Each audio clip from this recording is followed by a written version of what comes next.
ce thème du climat, nos invités l'aborderont à travers une question privilégiée. Qu'est-ce que les recherches menées au pôle, en Arctique et en Antarctique nous apprennent sur le climat mondial et sur son évolution?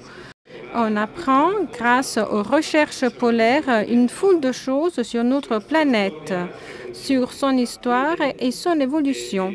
L'Arctique et l'Antarctique sont pour les chercheurs des gigantesques laboratoires à ciel ouvert. Et on va découvrir qu'il y a un grand nombre de bases dans l'Antarctique, mais en particulier 3 très importantes. Et l'une d'entre elles est la base dite qui s'appelle Concordia, qui est une base franco-italienne et qui est à ce titre évidemment très important. On pourrait avoir l'impression qu'on parle de quelque chose de très éloigné, mais en parlant avec nos hôtes, nous pourrons comprendre à quel point il est important d'étudier l'environnement polaire pour comprendre la réalité de notre planète, ce qu'il arrive dans notre planète. Il s'agit là d'une question que nous devons avoir à l'esprit. Nous savons que l'Europe a établi des limites, des contraintes pour les prochaines décennies pour faire face à cette urgence.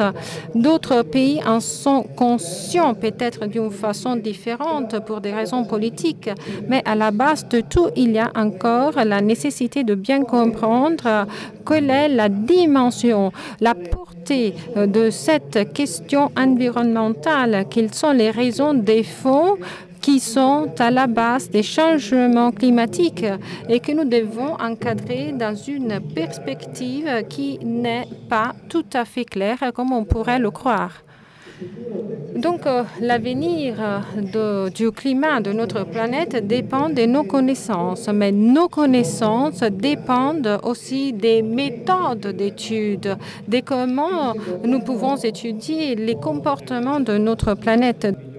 Il faut améliorer les connaissances scientifiques pour fournir des indications scientifiquement fondées aux décideurs politiques. Oui, c'est un point très important. Le temps de la politique est le temps d'une législation, alors que les temps de la science sont bien plus longs. Nous devons apprendre à communiquer la science. Je sais que c'est un métier que nous, les chercheurs, on n'apprend jamais, mais la recherche dans les régions polaires est fondamentale. Et là, un commentaire, parce que je voudrais vous faire comprendre cet aspect-là. Les changements globaux et régionaux provoquent des problèmes, mais ouvrent aussi des opportunités. Qu'est-ce que cela veut dire? Qu'il y en a qui vont gagner et d'autres qui vont y perdre.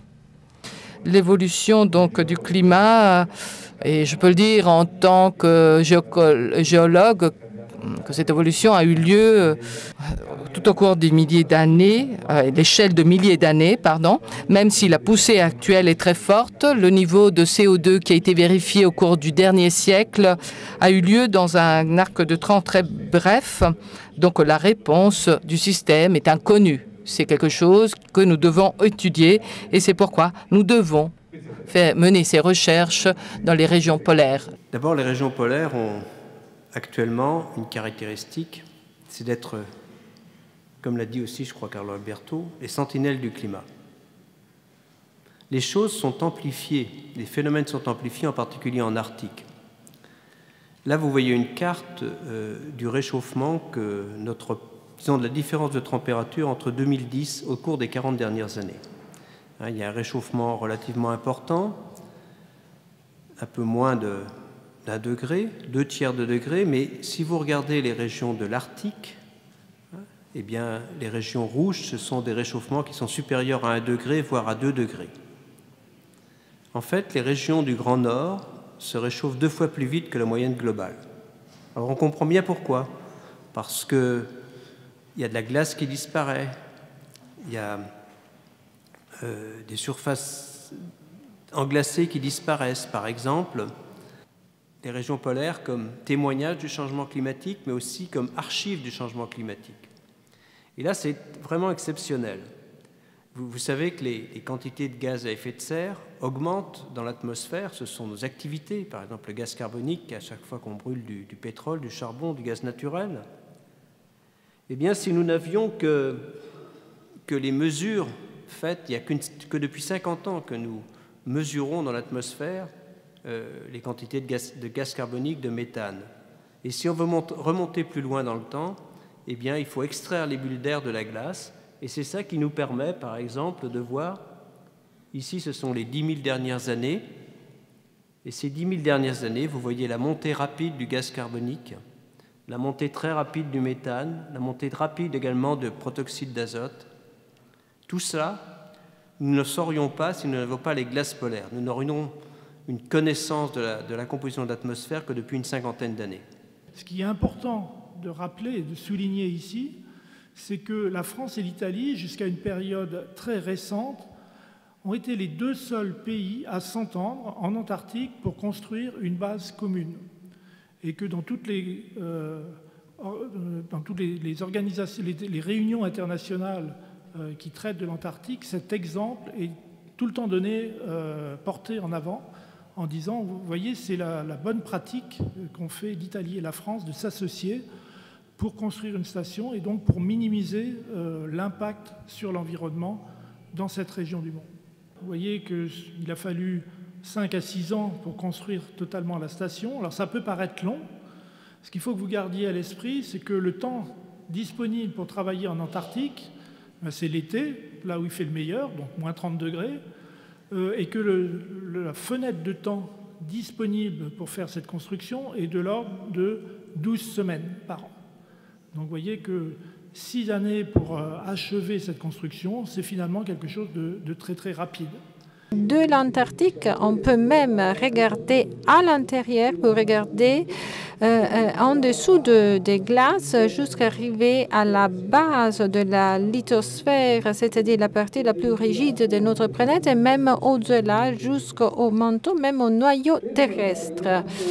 Donc, pour regarder à haut, l'un des premiers problèmes auxquels il faut faire face, donc une fois sorti de l'atmosphère, est la question de regarder l'espace où les champs magnétiques guident un peu la circulation atmosphérique. Donc, il y a là une dynamique de haute couche de l'atmosphère où ce n'est pas les effets de la gravité, mais plutôt les champs magnétiques qui ont un effet important, plus important, et qui arrive au pôle et donc en Antarctique. Vraiment, c'est l'aurore. L'aurore n'est qu'un effet d'une forte perturbation électromagnétique autour de la Terre déterminée par des explosions sur la surface de la Terre. Et quindi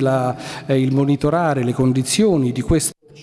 Et donc là, donc il faut étudier la météorologie spatiale et ce qui est important et fondamental pour l'équilibre des satellites et en général pour les systèmes technologiques.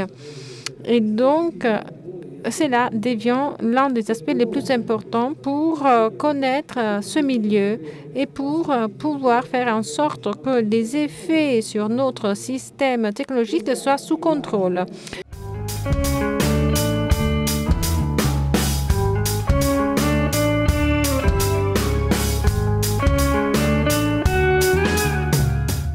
Une question à poser à M. Jean Jouzel.